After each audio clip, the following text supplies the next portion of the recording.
Bismillahirrahmanirrahim. Assalamualaikum warahmatullahi wabarakatuh.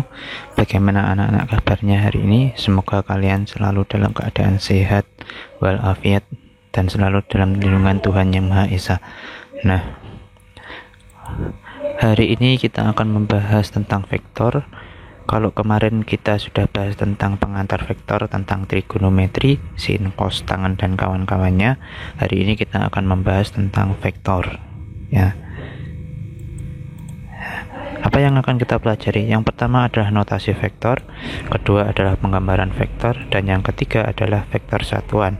Nah, perlu diingat besaran fisika, ya, besaran fisika itu dibagi menjadi dua, yaitu ada besaran vektor dan juga besaran skalar. Kalau besaran skalar itu adalah besaran yang hanya memiliki nilai saja, tidak memiliki arah, ya.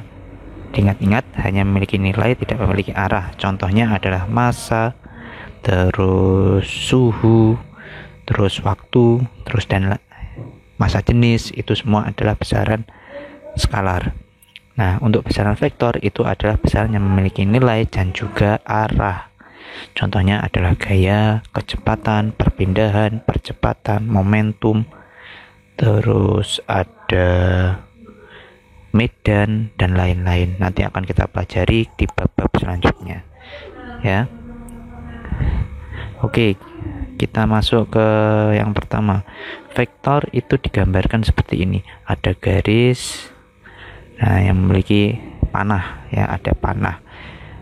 Nah, misalkan di sini ada vektor A. Nah, kalau penulisan vektor itu harus memiliki tanda ini, ya. Memiliki tanda. Bentar. Nah, ini, ya, ada tanda seperti panah di atas hurufnya. Ini adalah tanda kalau ini adalah besaran vektor. Misalkan saya punya vektor A sebesar 10 satuan. Nah, arahnya ke kanan. Nah, ya, kalau seperti ini, nah, dia memiliki panjang yang sama tapi arahnya ke kiri. Misalkan saya namanya vektor B, maka vektor B ini adalah besarnya 10 satuan juga tapi minus. Ya, minus ini menunjukkan tanda bahwa dia berlawanan dengan vektor A yang ke kanan, yaitu arahnya ke kiri. Ada lagi vektor C, misalkan ke atas 5 satuan. Nah, di sini tak balik. Ya, bapak balik, arahnya ke bawah, maka vektor D adalah min 5 satuan, ya. Jadi plus minus ini menunjukkan arah, ya. Gampangannya gini, kalau dia ke kanan itu plus, ke kiri minus. Kalau dia ke atas plus, berarti ke bawah minus. Sama seperti sumbu koordinat XY, ya. Kalau X ke kanan kan plus, ke kiri minus. Kalau sumbu Y ke atas plus, ke bawah minus, ya. Lanjut, penguraian vektor. Nah, ini tadi kalau vektor yang sejajar sumbu X atau Y. Bagaimana kalau vektornya seperti ini? Nah, saya punya vektor F yang membentuk sudut theta terhadap sumbu X, ya, dimana vektor F itu berada pada bidang X dan Y, X dan Y. Maka kita harus menguraikannya terhadap sumbu X menjadi Fx, terhadap sumbu Y menjadi Fy. Nah, ini Fy. Nah, lalu nilainya seperti apa? Nilainya Fx itu adalah F cos theta, F cos sudutnya ini, sedangkan Fy F sin theta, ya. Kalau X cos theta, Y sin theta. Caranya seperti apa? Kalian buka lagi materi pengantar vektor kemarin, yaitu tentang trigonometri, sin, cos, tangen. Nah, di situ semua sudah dijelaskan. Nah, perlu diingat, apakah X ini selalu cos? Tidak. Nah, coba perhatikan ini. Nah, sudut itu kan di sini, ya. Berarti di sini ada yang dekat, ada yang jauh. Nah, kalau dekat sudut kita pakai cos. Kalau jauh sudut kita pakai sin. Bisa dipahami, ya. Jauh sudut sin. Nah, jauhnya kan Fx. Nah, maaf, Fy. Kalau dekatnya kan Fx, ya, Fx-nya kita pakai cos, Fy-nya pakai sin. Jadi jangan kalian hafalkan X itu selalu cos, Y selalu sin, tidak. Tapi X itu pakai cos karena dia dekat sudut, Y itu pakai sin karena dia jauh dari sudut. Oke. Nah, terus ada penjumlahan vektor. Nah, bagaimana kalau ada dua vektor yang segaris, misalkan vektor A dan vektor B?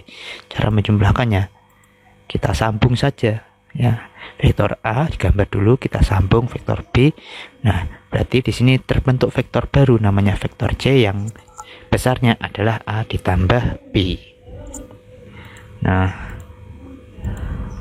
kalau dikurangi bagaimana? Nah, misalkan vektor A ditambah, maaf, ini harusnya minus. Maaf, ini plus tapi di sini minus ya, karena dia kan, nah ini ke kanan plus, ke kiri harusnya minus.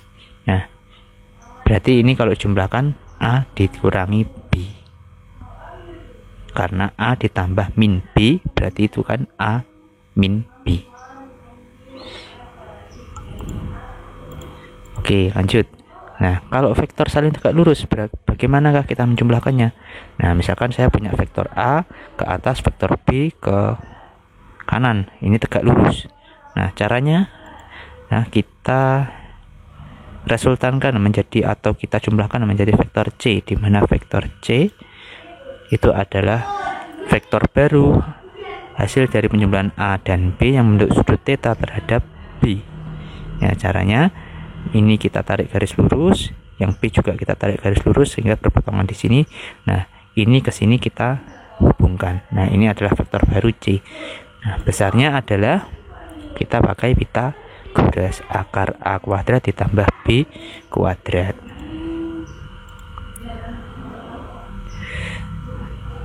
Nah, A. Nah, kita kan perhatikan segitiga ini ya. Perhatikan segitiga yang ini.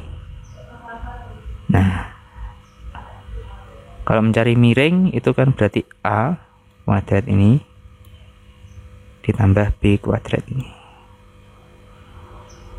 Ya, sama kayak yang dulu sudah kalian pelajari di SMP maupun mungkin di beberapa SD, kalian juga sudah pernah belajar tentang Pitagoras. Nah, untuk arahnya kita pakai tangan. Kalau tadi kan sin cos sudah kita gunakan untuk penguraian vektor. Nah, untuk arah kita pakai tangan theta. Tangan itu adalah depan per samping.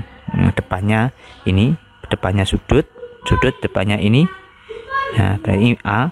Nah, per miring, maaf, sampingnya adalah B yang ini. Berarti tangan theta adalah A per B. Bisa dipahami ya? Jadi untuk resultan kita pakai Pitagoras, kalau arah kita pakai tangan. Nah, kalau lupa tangan, kalian buka lagi materi sebelumnya ya. Oke. Nah, bagaimana kalau ada vektor yang membentuk sudut tidak tegak lurus? Nah, yang pertama kita bisa menjumlahkannya menggunakan metode segitiga. Nah, ditambah, misalkan ini ada vektor A seperti ini, vektor B seperti ini. Nah, kalau jumlahkan, nah kalau segitiga itu vektor ya, vektor itu kan memiliki ini pangkal dan ujung. Nah, ini pangkal, ini ujung. Di sini juga pangkal, di sini juga ujung. Nah, kalau metodenya segitiga, ini pangkalnya vektor B itu ketemu ujungnya vektor A. Habis itu, nah kita hubungkan antara pangkalnya vektor A ke ujungnya vektor B. Nah, ini adalah jumlah vektor A dan B. Ya, misalkan kita beri nama baru vektor C. Ya, C adalah A ditambah B. Nah, kalau dikurangi bagaimana? Nah, seperti yang tadi sudah saya jelaskan. Nah, kalau dia vektor A kita gambar dulu. Nah, kalau dikurangi berarti arahnya berlawanan. Kalau dia ini miring ke atas berarti miring ke bawah ke sini. Nah ini. Lalu kita hubungkan. Nah, ini adalah vektor C di mana C itu adalah A min B. Mudah ya? Perlu diingat-ingat kalau dia dikurangi berarti vektor yang pengurangnya itu harus dibalik arahnya. Yang kedua adalah metode jajar genjang. Nah, seperti ini sama contohnya. Nah, kalau bedanya metode jajar jenjang, ya, ini pangkal ketemu pangkal. Ya, di sini. Kalau tadi kan pangkal ketemu ujung, ini ketemu ini, ya. Kalau ini dia pangkal ketemu pangkal. Setelah itu, nah, ini kita perpanjang ini. Terus, nah, kita jumlahkan. Kita tarik dari sini ke sini. Ini adalah vektor C. Itu A ditambah B. Oke. Nah, kalau dikurangi seperti apa? Sama caranya. Nah, ini ke sini. Nah, B-nya kita balik. Nah, kalau tadi kan dia dari sini ke sini gitu. Nah, ini dari pangkalnya vektor A. Pangkal ketemu pangkal. Nah, kita hubungkan seperti ini. Nah, sama kan caranya.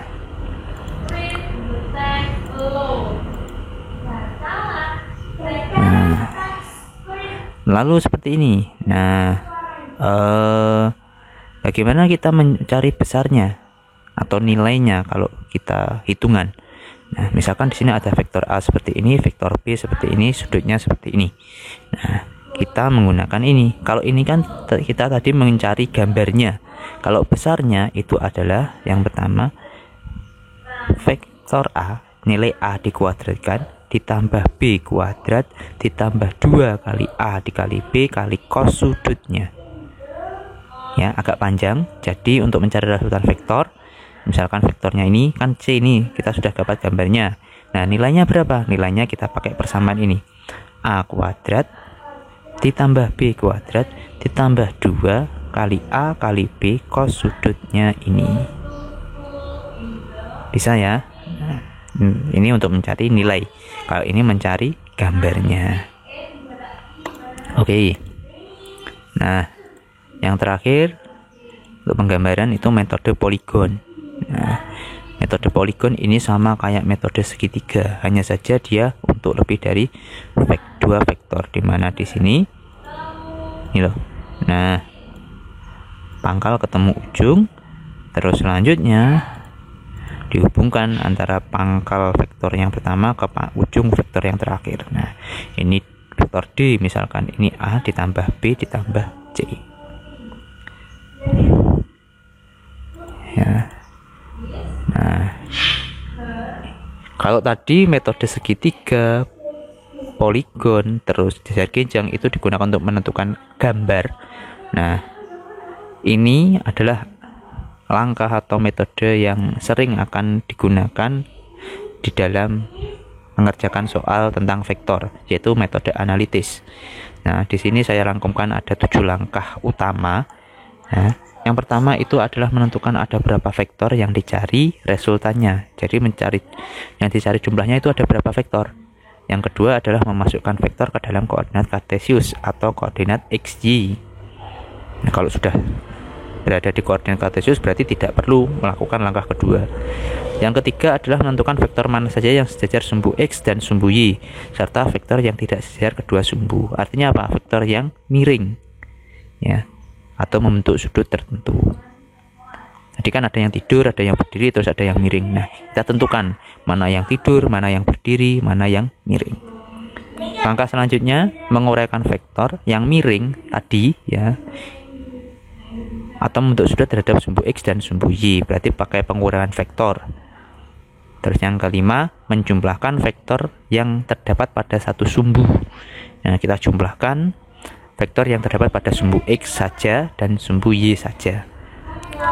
Langkah selanjutnya adalah mencari resultan vektor menggunakan persamaan ini. Jadi mencari jumlah vektor atau resultan vektor itu menggunakan rumus fx kuadrat tambah fy kuadrat ini. Ya. Nah, kalau soalnya berlanjut mencari arah berarti kita pakai tangan. Tangan itu y per x, ya. Kalau kita mencari sudutnya arkes, tangan fy per fx. Ya, kalau dia soalnya hanya berhenti di resultan vektor berarti kita sampai di sini saja. Kalau disuruh mencari arah berarti kita pakai ini. Oke, bisa dipahami. Nah, untuk lebih paham kita ke contoh soal. Di sini ada vektor F1, F2, F3 yang terdapat pada diagram Cartesius. Oh, berarti dia sudah berada pada sumbu koordinat X, Y. Nah, tentukan besar dan arah resultan ketiga vektor tersebut. Oke. Nah, mari kita selesaikan. Yang pertama, kita tulis dulu, diketahui ada F1 12, F2 10, F3 8. Nah, sudutnya ini misalkan kita alfa 30 di sini, beta 60. Intinya adalah besar vektor resultan sama arah. Oke, nah langkah pertama kita tentukan ada berapa vektor tadi. Ada 1, 2, 3. Nah, langkah kedua masukkan ke dalam koordinat Cartesius sudah. Langkah ke selanjutnya kita tentukan mana saja vektor yang sejajar sumbu X dan Y atau yang miring. Nah, di sini ada 3 vektor. Nah, yang sejajar sumbu X tidak ada. Nah, ini toh tidak ada. Sejajar sumbu Y ada, yaitu F2. Yang miring ada F1 dan F3. Nah, berarti F1 dan F3 ini yang akan kita uraikan. Yang kedua, langkah selanjutnya, yaitu menguraikan vektor-vektor yang miring. Berarti kita menguraikan F1 dan F3 terhadap sumbu X dan sumbu Y. Nah, seperti ini. Nah, F1 kita uraikan terhadap sumbu X. Nah, hasilnya F1X. F2 F1 kita uraikan terhadap sumbu Y, hasilnya F1Y. Nah, F3 kita uraikan terhadap sumbu X, berarti F3X, terhadap sumbu Y berarti F3Y. Nah, ini penguraiannya. Setelah itu kita hitung. Nah, penguraian gaya F1X berarti F1. Nah, X dekat sudut, berarti kita pakai cos 30. Nah, 12 cos 30 setengah akar 3 berarti ketemu 6 akar 3. F1Y, oh dia jauh dari sudut, berarti F1 sin. Nah, sin 30 setengah berarti 12 kali setengah 6. F3 sudutnya di sini X, oh dia jauh, berarti pakai sin. Nah, di sini loh yang perlu perhatikan, di sini X pakai cos, di sini X pakai sin. Nah, harus hati-hati dilihat sudutnya, dia jauh atau dekat, ya. Karena F3 kan di sini. Nah, sudutnya di sini berarti kan dia jauh. Ya, kita pakai sin. 8 setengah akar 3, 4 akar 3. F3 Y dekat dengan sudut, berarti F3 cos 60. Nah, ini setengah. 8 kali cos 60 setengah sama dengan 4. Langkah selanjutnya apa? Ya, kita menentukan resultan gaya atau jumlah-jumlah gaya pada masing-masing sumbu. Kita lihat sumbu X dulu. Nah, kalau kita melihat sumbu X, ya, X, berarti kita lihat yang ada pada sumbu X saja. Berarti ada F1 dan F3. F1Y, F3Y sama F2. Ini kan berada sumbu Y, berarti tidak usah kita perhatikan dulu. Nah, kita fokus pada F1 sama F3X, F1X sama F3X. Oke. Nah, arahnya gimana? F1X ke kanan, F3X ke kiri. Berarti yang ke kanan plus, yang ke kiri minus. Ya, ingat-ingat, yang ke kanan plus, yang ke kiri minus. Sebentar, saya beri tanda ke kanan plus, nah yang ke kiri minus. Oke, F1 tadi berapa? F1X. Oh, ini 6 akar 3 min F3X, 4 akar 3 ketemu 2 akar 3. Resultan gaya pada sumbu Y. Nah, sumbu Y kita perhatikan sumbu Y. Ya, yang ada 3 yaitu F1Y, F3Y sama F2. Yang ke atas plus, yang ke bawah minus. Yang ke atas adalah F1X, berarti F1Y, F1Y-nya plus. Nah, F3Y-nya ke bawah minus, F2 ke bawah juga minus. Sudah, masukkan nilainya, ketemu min 8. Oke, jadi besarnya tadi kan 2 akar 3 ditambah 8. Nah ini.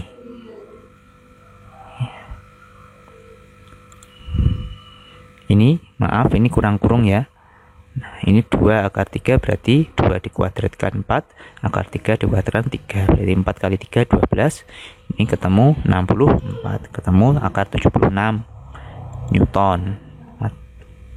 Atau disederhanakan 4 kali 19, nah 2 akar 19 Newton. Oke, untuk tetanya, nah kita pakai arkes tangan FY per FX. Nah, tangan min 8 per 2 akar 3. Nah, ini kita pakai kalkulator. Ya, kita tidak bisa, kalau sudutnya tidak istimewa, kita harus menggunakan kalkulator. Nah, ketemunya adalah tetanya adalah min 66,58. Ya. Kalian bisa mencari di internet bagaimana cara menggunakan kalkulator saintifik untuk mencari nilai sin cos tangen, ya. Di situ sudah banyak tutorialnya. Ya, jadi mulai sekarang kalian harus sudah terbiasa menggunakan kalkulator saintifik yang ada sin, cos, tangen, log, ln, pangkat, akar. Nah, itu ya. Nah, yang terakhir yaitu vektor satuan. Nah, vektor satuan itu apa? Vektor satuan itu adalah vektor yang memiliki satu satuan. Ya.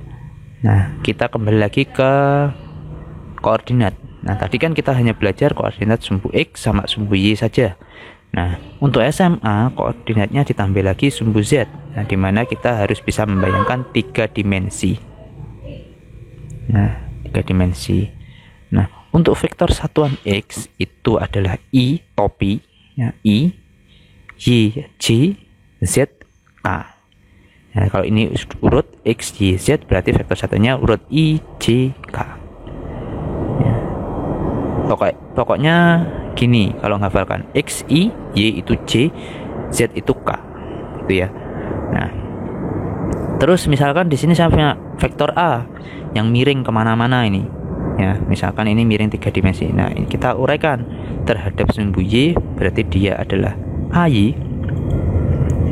Nah, kita uraikan terhadap sumbu X berarti AX, sumbu Z berarti AZ. Nah, untuk menuliskan vektor A itu langkahnya seperti ini. Penulisan vektornya adalah AX I. Nah, I-nya ini menunjukkan dia searah sumbu X. Jadi di sini AX I, oh berarti AX itu searah sumbu X. Jadi kita tidak perlu menambahkan keterangan AX itu searah sumbu X, nggak perlu. Hanya kita tambahkan vektor satuan I, berarti dia sudah menunjukkan bahwa AX itu sejajar atau searah sumbu X. Terus AY tambah AYJ. Nah, terus AZ berarti vektor satunya adalah K. Berarti vektor A itu AXI ditambah AYJ ditambah AZK. Kalau besarnya vektor gimana? Nah, tinggal kita pakai Pythagoras. X kuadrat tambah AY kuadrat. Nah, hanya saja karena 3 dimensi tambahi satu lagi AZ kuadrat. Bisa ya, penulisan vektor harus ada IJK-nya. Kalau misalnya vektor kita pakai Pythagoras yang tadi, hanya saja ditambahi AZ saja. Ya, yang belakang tambah AZ. Nah, oke. Nah, kita ke penjumlahan vektor yang ada vektor satuannya. Tadi kan kita menjumlahkan vektor yang biasa, ya, kita pakai gambar, kita pakai panah. Kalau ini nggak ada gambarnya, nggak ada panahnya, tapi menggunakan vektor satuan. Nah, gini, kita langsung ke contoh soal saja. Ada vektor A 3i 2j 4k. Berarti artinya apa? 3 ini adalah nilai searah sumbu X, 2 searah sumbu Y, 4 searah sumbu Z. Kalian harus paham itu. Yang B 5 min 4 plus K. Berarti 5 ini X, min 4 ini Y.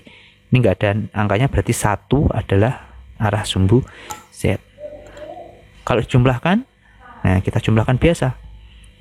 Nah, ingat, nah ini saya merah-merah.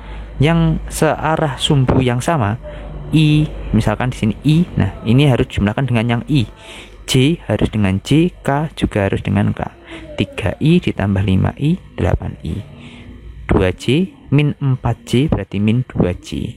4 ditambah 1 berarti 5K. Nah, kalau pengurangan juga sama. Komponen yang searah atau yang satu sumbu itu yang bisa kita jumlahkan. Ya, 3 dikurangi 5 min 2. 2 dikurangi min 4 plus 6. 4 dikurangi 1 berarti 3. Bisa ya? Jadi untuk penjumlahan hanya yang sama saja. Ini dengan ini dengan ini dengan ini.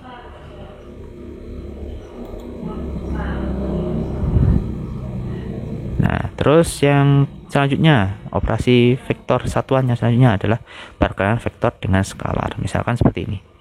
A 3i ditambah 2j tambah 4k. Nah, kalau ditanya berapakah nilai 2a, tinggal sampean kalikan saja. 2 kali 3 6, 2 kali 2, maaf ini salah, 4 harusnya ya, ini 4. Nah, terus berapa tadi? 2 kali 4 8 ya, jadi tinggal dikalikan biasa seperti perkalian aljabar biasa. Nah, ini yang perlu kalian pahami. Jadi ini banyak rawan kesalahan. Nah, perkalian vektor dengan vektor itu ada dua jenis. Ya, kalau tadi kan ada perkalian vektor dengan skalar. Ya, kalau ini perkalian vektor dengan vektor ada dua jenis. Yang pertama adalah perkalian titik dot produk. Nah, A dot B, ini bacanya dot, A titik B itu nilainya adalah AB cos theta. Cos theta itu adalah sudut yang dibentuk antara A dan B. Nah, terus ketentuannya ini ya. Kalau vektor satuannya I dot I itu 1, J dot J itu 1, K dot K itu 1. Kalau I dot J 0, J dot I juga 0, nah, dan seterusnya. Jadi vektor satuan yang sama kalau dikalikan itu nilainya 1, tapi kalau dia berbeda itu hasilnya selalu 0. Cara untuk contohnya kalian lihat di buku kalian ya. Ini ada semua. Nah, yang kedua itu adalah perkalian silang atau cross product. Nah, A cross B itu AB sin ya. Kalau tadi dot itu AB cos, kalau cross itu AB sin. Nah, kalau ini tadi ya, ini tadi kan yang sama nilainya 1 ya, sama nilai 1. Kalau yang berbeda nilainya 0. Kalau ini aturannya sedikit lebih rumit, tidak seperti ini. Nah, di sini ada IJK. Nah, kalau I dicrosskan dengan J itu nilainya K. Kalau J dicrosskan dengan K itu nilainya I. Kalau K dicrosskan dengan I berarti J. Itu saja yang kalian ingat-ingat. IJ itu K, JK itu I, KI itu J. Nah, kalau dibalik, nah, IK, nah, berarti tinggal dibalik. Kalau ini J, di sini min J. KJ, nah min I. JK, maaf JI, nah, min K. Kalau I cross I, nah kalau yang sama nilainya 0. Ya. Kalau ini tadi misalkan I dot J, nah ini 0. Kalau ini yang sama, nah ini sama dengan 0 ya, bisa dipahami ya. Untuk contoh soalnya kalian buka di bukunya, kalian sudah ada bagaimana cara mengalihkan dot sama mengalihkan cross ya. Jadi yang perlu sangat diingat-ingat itu ini. Kalau sama itu 1, kalau berbeda 0. Kalau yang di cross, kalau sama itu malah 0, kalau yang tidak sama, nah pakai aturan ini. IJK, JKI, KIJ, Kalau dibalik IK J, KJ min I, JI min K. Nah, itu adalah materi vektor. Nah, untuk lebih jelasnya kalian buka bukunya, kalian pelajari contoh soalnya.